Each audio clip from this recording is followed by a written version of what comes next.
saya langsung ke 185 karena waktu kita semakin dekat dengan syuhur. Jadi setelah kemudian unsur bumi ini Bapak Ibu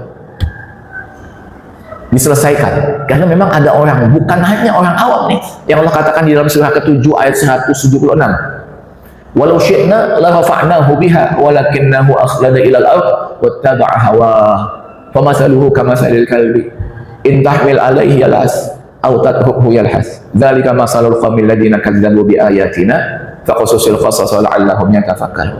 Apa kata Allah Bapak Ibu? Walau syi'na la rafa'nahu biha, kalau kami mau, kata Allah, kami akan angkat manusia itu dengan ayat-ayat kami. Jadi Quran ini mengangkat derajat kita Bapak Ibu, meninggikan derajat kita Bapak Ibu yang namanya Quran ini, ya, menjadikan kita makhluk langitan. Ada kiai langitan Pak ya, kita juga bisa melangit hari ini. Walau syi'na la rafa'nahu biha, kalau kami mau, kata Allah, pasti akan kuangkat derajat mereka itu dengan ayat kami. Walakinnahu akhlada ilal ardi wa taba'a hawahu, akan tapi manusia itu lebih cinta dengan dunia dan memperturutkan hawa nafsunya. Siapa Pak ayat ini buat? Yang namanya Bal'am bin Bawra. Siapa tuh Bal'am bin Bawra itu? Dia adalah seorang wali Allah yang dia kalau mengangkat tangan, belum tangannya kemudian turun, doanya sudah dikabulkan oleh Allah. Hidup sejaman dengan Nabi Musa alaihissalam. Cuma dia bukan Nabi, dia kekasih Allah. Wali Allah Pak. Wali itu kan cuma satu derajat di bawah kemudian derajat kenabian. Insya Allah ini orang Bal'am ini luar biasa. Singkat cerita, tergoda oleh dunia ketika Bani Israel yang dipimpin oleh Nabi Musa, asistennya Nabi Harun alaihissalam, akan masuk kemudian ke Palestina, jamaah kaum muslimin. Raja di Palestina itu gelisah. Wah, ini ngalahkan orang soleh nggak bisa dengan pasukan. Kenapa? Pasukan yang paling hebat aja, raja yang paling kuat aja, Fir'aun tenggelam, habis, nggak bisa dikalahkan dengan pasukan, jumlahnya sedikit. Dia hanya bisa dikalahkan dengan orang yang selevel, yang dekatnya sama Tuhan sama. Begitu. Jadi kita nggak kaget yang namanya ulama diadu sama ulama akhirat sama ulama dunia diadu sejak zaman dulu sudah ada. Dipanggil tuh sama raja di Palestina itu kan, kamu ini kekasih Allah, Tuhanmu adalah Tuhannya Musa. Saya dapat informasi kalau kamu berdoa akan dijawab langsung oleh Tuhan. Saya kasih dunia, saya kasih wanita, saya kasih harta. Satu aja kita saya, kamu berdoa sama Tuhan agar Musa dan Bani Israel binasa dengan doamu. Saya bayar berapa aja. Ya, ini ulama Bapak, ulama jet set istilah zaman sekarang. Dia ngomong untuk kepentingan penguasa dunia. Yang kalau penguasa dunia semesta jagat raya dia Allah, ini penguasa dalam arti dunia. Awalnya nggak tergoda Pak, dia tolak, tapi terus didesak, akhirnya kemudian Pak runtuh juga keimanan itu. Dan riwayat kemudian yang mendesak adalah istrinya, kapan lagi Bang kita kaya, jadi kekasih Allah tapi kemudian menderita, jadi wali Allah menderita, nggak enak juga Pak. Akhirnya dia iakan tawaran dari raja di tanah yang dijanjikan, kaum barbar gitu ya, kata Jabbarin gitu ya, orang Jabbar barbar ya kaum muslim. Sudah, saya terima tawaran itu, kirim sudah harta semuanya, tapi saya minta syarat yang berikutnya. Apa syaratnya? Saya tidak akan bisa berdoa kepada Allah gitu ya, dan doa saya tidak akan dijawab oleh Allah karena doanya Musa masih lebih hebat dari saya, dia nabi, saya bukan. Maka untuk kemudian doa saya dijawab Tuhan, kamu siapkan wanita yang paling cantik senegeri ini, kemudian apa? Dalam keadaan tanpa busana datang ke kemah-kemah Bani Israel. Ketika dia berzina semua, Musa berzina, pokoknya semua berzina, saya angkat tangan pasti musibah itu akan datang. Hebat juga Pak ini. Dalilnya pakai dalil agama, dan kita tahu jamaah kaum muslimin, musibah itu datang karena kemaksiatan. Catat itu baik-baik. Jadi kalau musibah datang, jangan menyalahkan alam. Oh, ini balik papan sudah gundul, betul, itu salah satu unsurnya. Keserakahan jamaah kaum muslimin gitu ya. Tapi yang jauh lebih dahsyat daripada itu adalah manusia mengundang musibah dengan maksiat. Manusia datang Pak, disiapkan wanita itu datang ke kemah-kemah Bani Israel, berzina mereka rame-rame itu. Nabi Musa pun digoda, Nabi Harun pun digoda, semua berzina kecuali dua nabi ini. Pimpinan yang 12 orang Bani Israel semua Pak, cantik-cantik tanpa busana datang. Lewat semua, dia berdoa, tapi Nabi Musa dan Nabi Harun tidak melakukannya. Begitu dia berdoa hancurkan Bani Israel, kalimatnya apa Pak? hancurkan saya. Selalu kemudian kalimatnya Bapak, saya, kata Balaam. Nggak bisa kemudian buat Musa dan kaumnya. Makanya Allah katakan apa? Kamasalil kalbi in tahmil alaihi yalhas au tatrukuhu yalhas. Tuh orang yang begini nih, yang orientasinya dunia, walaupun sempat jadi ulama, yang kalau ngangkat tangan kemudian akan kuijabah. Maaf ya kata Allah, kamasalil kalbi, seperti anjing. Binatang nggak tahu Pak ada akhirat. Anjing kalau dikasih sesuatu atau nggak dikasih, dia tetap menjulurkan lidahnya.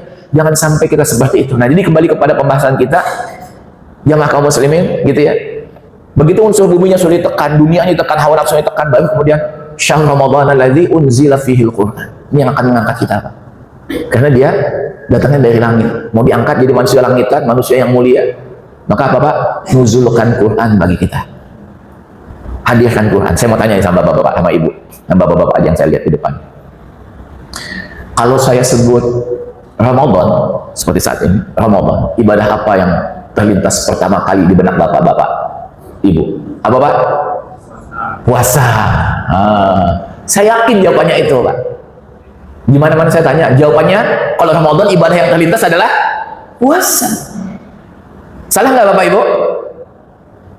Tidak salah, tapi tidak tepat. Kenapa? Ini lihat ayatnya, ini Bapak Ibu buka ya, 185 Al-Baqarah yang Bapak tadi dengar semua itu. Syahr Ramadan alladzi unzila fihi al-Qur'an hudal lin-nasi wa bayyinatin minal huda wal furqan faman syahida minkum asy-syahra falyasumhu. Dan seterusnya.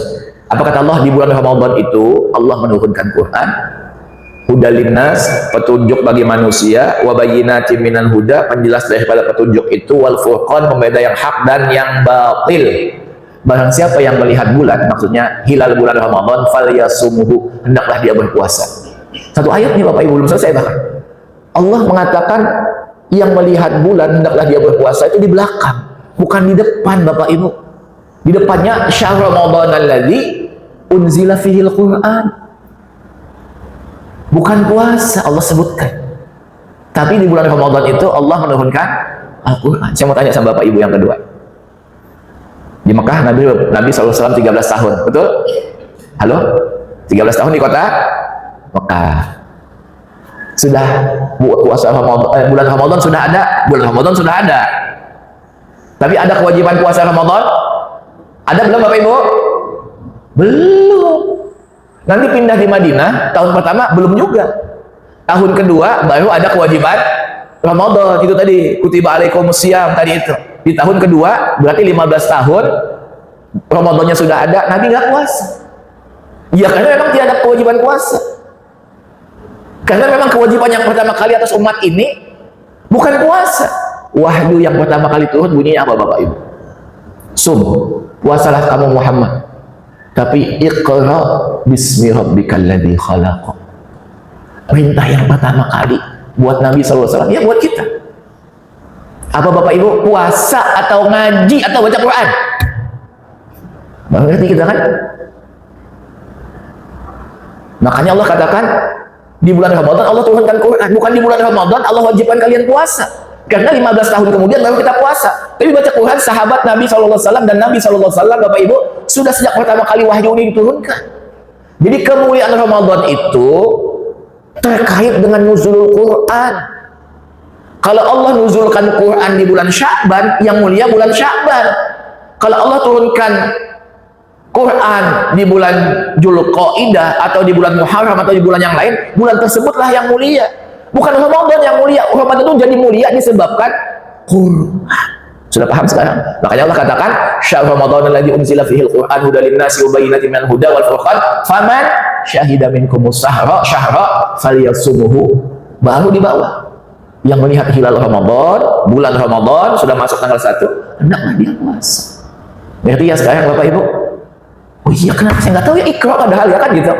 Jadi kemuliaan Ramadan itu bukan dirinya, tapi kemuliaan itu karena dia nempel dengan Quran. Artinya kalau ada yang puasa nggak ada yang Quran, nggak ngaji, nggak ikra Bapak Ibu, rugi Anda, salah Anda. Saya sholat 5 waktu berjamaah Pak Ustaz, bagus. Saya berinfak, alhamdulillah. Saya berzikir, masya Allah. Baca Quran Pak, belum bisa. Belajar. Yang penting belum mati, gitu kan? Mau tua nggak jadi masalah. Halo Bapak Ibu, makanya saya sering mengatakan Quran sama puasa itu saudara kembar. Yang lahir duluan Quran, yang lahir duluan Quran Bapak Ibu. Karena kalau anak kembar kan nggak bisa bonjol dua-dua kan? Harus yang pertama ada, nanti 5 menit, 10 menit, atau 15 menit kemudian baru keluar. Ibu saya kembar Bapak Ibu, ya kan gitu. Dia dulu keluar baru kemudian saudara kembarnya. Nah saudara kembar itu namanya puasa. Makanya Nabi mengatakan Al-Quran wasiyam yashfa'ani al-abdi yaumal qiyamati. Quran dan puasa akan memberikan syafaat bagi seorang hamba di hari kiamat nanti. Nabi menyebutkan dua Pak, Quran dan puasa. Yashfa'ani lil-abdi yaumal qiyamah, akan memberikan syafaat bagi orang yang memperindah puasanya dengan tadarus Quran. Nah, ini Pak. Jadi Nabi 15 tahun 14 tahun nggak ada puasa Ramadan, nggak ada. Sahabat juga nggak ada puasa, tapi semua mereka baca Quran sejak pertama kali turun wahyu. Iqra, ngaji, ngaji, ngaji, ngaji, ngaji. Ya Bapak Ibu, ini mudah-mudahan semakin memahamkan kita nih, agar jangan sampai kemudian kita salah kaprah. Ini pentingnya, ini susunan itu ya. Jadi susunan itu menentukan makna. Mana yang didahulukan, berarti dia yang pertama kali kemudian harus didahulukan. Seperti Allah mengatakan, wa ma khalaqtul jinna wal insa illa liya'budun, tidak kuciptakan jin dan manusia kecuali untuk beribadah kepadaku. Ayat ini memberikan penjelasan bahwa penciptaan jin lebih dahulu daripada manusia. Karena kalimat jin lebih didahulukan, wa ma khalaqtul jinna wal insa illa liya'budun, jin dulu disebutkan. Berarti proses kejadiannya lebih dulu mereka dibandingkan dengan kita. Jadi apapun yang disebutkan lebih dahulu, berarti apa Bapak Ibu? Dia lebih dahulu diciptakan oleh Allah Subhanahu wa taala. Kalau kemudian kewajiban, dia dulu kewajibannya harus kita tunaikan. Seperti malam sama siang, mana yang dulu diciptakan? Kalau kita baca Quran kita tahu, inna fi khalqis samawati wal ardi wa ikhtilafil laili wan nahar. Lail dulu disebutkan baru nahar. Gitu ya Pak ya. Malam dulu baru tahu kita Bapak Ibu. Ini kalau kita ngaji begitu Iqra. Dan semua amal Bapak Ibu, semua amal kita, amal soleh kita yang kita lakukan itu dengan rahmat Allah ya, dengan kasih sayang Allah, cuma bisa kemudian menghantarkan kita melewati sirat, selamat gitu ya, udah sampai di surga gitu ya Pak ya. Sudah, semua lepas tangan ya, sedekah ya, zikir ya, puasa, semua sudah sudah selesai. Tapi ada satu amal yang belum berhenti menemani kita sampai kemudian apa Bapak Ibu? Sampai di mana tempat kita di surga. Bukan hanya masuk surga, tapi di mana tempat kamu terakhir di surga. Amal itu namanya apa Bapak Ibu? Tilawatul Quran. Allah mengatakan hotil kamu tuhotil di dunia, baca gitu ya, sebagaimana kamu membaca atau hafalkan Quran sebagaimana kamu menghafalkan Quran di dunia, sesungguhnya tempat kamu, derajat kamu di surga. Jadi di surga ini Allah yang mengatakan di akhir hafalan Quran kamu itu Pak, gitu ya. Bukan kemudian apa, kamu berapa kali puasa dulu seumur hidupmu, sesungguhnya kedudukan kamu di surgaku seberapa kali kamu pernah berpuasa. Nabi cuma 9 kali aja berpuasa, karena di tahun kedua Hijriyah, beliau wafat di tahun ke-10 Bapak Ibu. Udah 2, 3, 4, 5, 6, 7, 8, 9, 10, cuma 9 kali ini beliau puasa ya, seperti itu. Ini hiasi ya. Jadi kalau saya mengumpamakan begini Bapak Ibu, apapun yang ditempeli oleh Quran, dinuzuli oleh Quran, dia akan jadi mulia. Mekah Madinah itu Bapak Ibu itu sama dengan Balikpapan sama Samarinda, nggak ada bedanya. Begitu nuzul Quran di Mekah Madinah jadi kota yang mulia Bapak Ibu, gitu ya. Ramadan sama dengan bulan yang lain, begitu nuzul Quran di bulan Ramadan, Ramadan pun lebih mulia daripada bulan yang lain. Nabi itu orang biasa Bapak Ibu, innama ana basyarun mislukum, aku manusia sama seperti kalian, tapi kan belum titik. Yuha ilayya, aku dapat wahyu, aku dapat nuzulul Quran. Dulu orang Madinah aja nggak kenal sama Nabi sallallahu alaihi wasallam, begitu kemudian yuha ilayya, Allah turunkan wahyu kepada beliau Quran, nuzulkan Quran. Bukan hanya jadi manusia yang hebat, tapi sayyidul anbiya wal mursalin, pimpinan para nabi dan rasul. 10 akhir Ramadan yang malam-malam ganjilnya itu sama dengan kemudian 20 hari yang kita lewati ke depan ini Bapak Ibu, sama, nggak ada bedanya. Tapi kenapa kemudian asrul awakhir, 10 akhir lebih mulia daripada kemudian yang 20 pertama khususnya yang ganjil? Kenapa Bapak Ibu? Karena turunnya Quran. Halo? Karena turunnya Quran. Apa aja yang ditempelin jadi mulia. Ini sama nih Quran ini Bapak Ibu yang saya pegang di mushaf ini. Bahannya sama dengan yang namanya tisu ini. Sama-sama kertas. Kenapa ini kemudian jadi mulia? Maaf, tangan kanan ya, harusnya terbalik ini saya. Quran dipegang tangan kiri gitu ya, makanan aja yang mau dimasukkan ke mulut dengan tangan kiri nggak boleh, apalagi Quran. Ini adab namanya Bapak Ibu. Walaupun tidak ada dalilnya kan, cuma ada makan dengan tangan kanan kan gitu. Megang Quran nggak ada dalil dengan tangan kanan. Kalau makanan aja benda yang biasa, kemudian apa kita memakannya disuruh dengan tangan yang baik, apalagi memegang Quran, mau ngaji ngambil dengan tangan kiri. Nggak ada adabnya Anda seperti itu, jamaah kaum muslimin. Ya, sama tisu ini sama Quran ini Bapak Ibu. Kenapa kemudian saya bisa gunakan tisu ini dengan kenapa Bapak Ibu? Kemudian saya buang di tong sampah. Kenapa? Nggak ada Qurannya di sini, nggak ada ayat-ayat Quran. Tapi di sini jadi mulia. Cium. Atau kemudian Idul Adha, insya Allah panjang umur kita 3 bulan 4 bulan ke depan. Kulit yang kemudian disamak apa namanya, dikuliti kambing sapi kita, ditaruh sembarangan Bapak Ibu. Tapi begitu sudah disamak, kemudian ditulis ayat kursi, surah Al-Ikhlas, di mana ditaruh? Di lantai, di dinding masjid Bapak Ibu. Begitu juga dengan Quran yang kalau kita menuzulkan pada diri kita Bapak Ibu, kita akan jadi orang yang mulia kalau kita mau menuzulkan Quran pada diri kita. Puasa Bapak Ibu nggak istimewa kalau nggak ada Qurannya, nggak ada tadarusnya. Makanya malaikat Jibril itu kalau bulan Ramadan intensitasnya turun ke bumi itu 2 kali lipat dibandingkan dengan bulan selainnya Bapak Ibu. Ngapain dia turun? Malaikat Jibril alaihissalam Bapak Ibu ngapain? Jagain puasa Nabi. Jangan-jangan Nabi nggak ini batal nih nanti siangnya. Nggak mungkin Bapak Ibu. Apa yang dijagain oleh malaikat Jibril? Tadarus Nabi. Nabi itu tadarusnya dijagain sama malaikat Jibril di bulan Ramadan ini Bapak Ibu. Saking mulianya Ramadan itu. Ini juga mengisyaratkan sama kita, belajar itu harus ada guru. Maka tadarus di masjid itu bagus, itu ada Ustaz Subhan. Kemudian apa kita tadarus begitu salah ada yang negur. Jangan semua negur. Semua jadi guru. Nanti kemudian kamu aja baca Qurannya nggak bagus kan, begitu negur-negur saya. Jadi kalau kemudian tadarus itu sepakati siapa yang wajib negur, yang punya ilmu. Gitu ya. Karena nanti bulan Ramadan lisannya lisan Arab, fasih baca Qurannya. Itu dijaga oleh malaikat Jibril. Sebab kalau kita nggak dijaga Pak, baru belajar ngaji, nggak ada salahnya kita itu baca itu panjang pendeknya, makhrajul hurufnya, sifat hurufnya, nggak ada salahnya, pokoknya lancar kita ini semua. Ini pentingnya guru. Nih, sudah waktunya ya? Belum. Kita masih 6 menit ya. Jadi 1 jam setengah setelah azan itu baru waktu syuhuk Bapak Ibu yang dirahmati Allah Subhanahu wa taala. Ini ada yang jatuh. Canda wakaf. Baik. Nah, jadi Bapak Ibu sudah clear ya sekarang ya kan begitu. Jadi syahr Ramadan alladzi unzila fihi al-Qur'an hudan lin-nasi wa bayyinatin minal huda wal furqan faman syahida minkum asy-syahra falyasumhu. Jadi kewajiban saum itu di bawah. Tapi kewajiban ikra baca Quran itu sejak awal dilantiknya Nabi. Pelantikan itu bukan dengan puasa, tapi pelantikan Nabi SAW itu dengan ikra.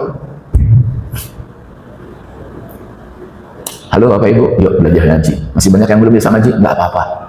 Kita masih Allah berikan kesempatan hidup Bapak Ibu. Alhamdulillah. Jangan sampai menjadi penyesalan nanti di akhirat. Gitu ya.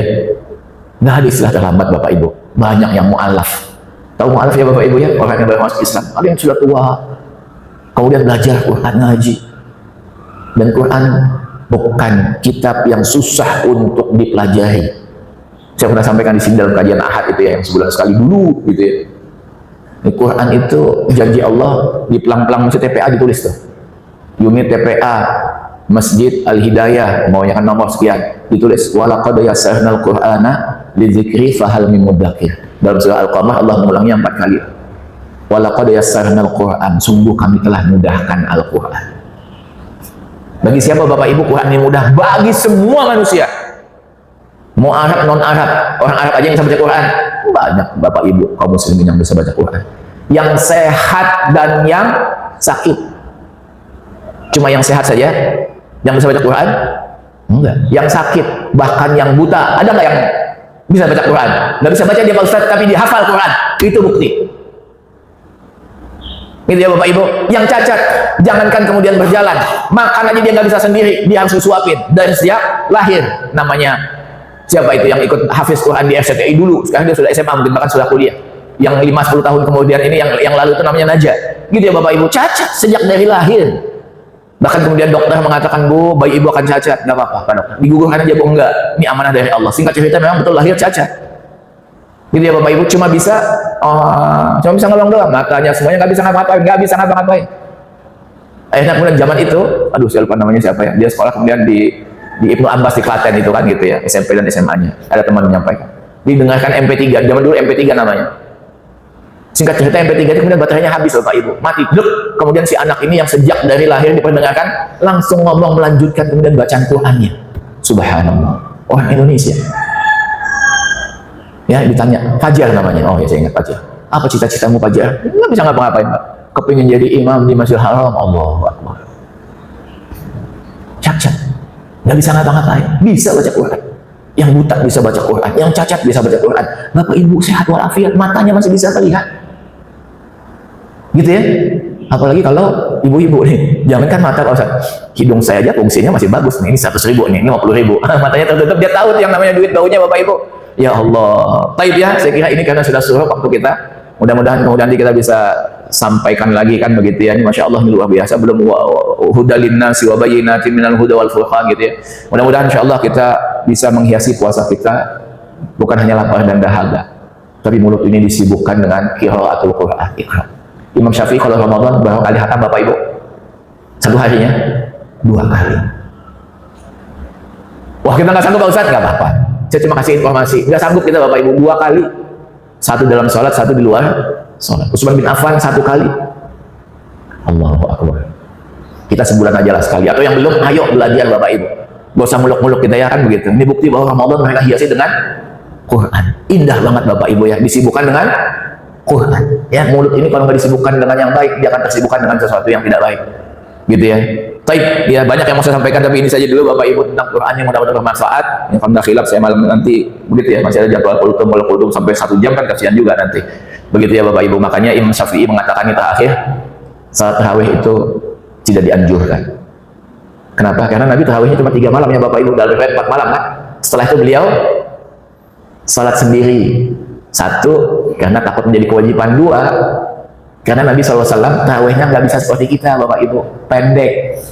Yang dibaca juz amma itu pun dipotong-potong. Gitu ya, surah Al-Buruj bukan dibaca 1 kali, tapi dibaca 2 rakaat.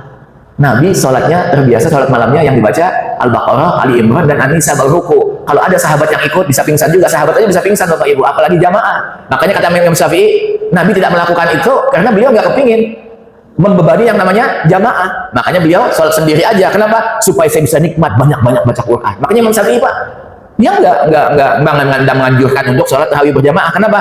Kalau sholat tarawih jamaah, jamaahnya masih pingsan. Kenapa? Dia khatamkan Quran di sholat tarawihnya. Ada yang sanggup? 1 jam aja pengurus dipanggil. Jangan panggil imam itu lagi ya. Kalau masih kepingin tolong dirahasiati, 1 surah dibagi 4 rakaat. Gitu kan Pak? Halo? Betul nggak? La haula wala quwata illa billah. Subhanakallahumma bihamdika asyhadu an la ilaha illa anta astaghfiruka wa atubu ilaik. Wa sallallahu ala sayyidina Muhammadin wa ala alihi wa sahbihi ajma'in. Assalamualaikum warahmatullahi wabarakatuh.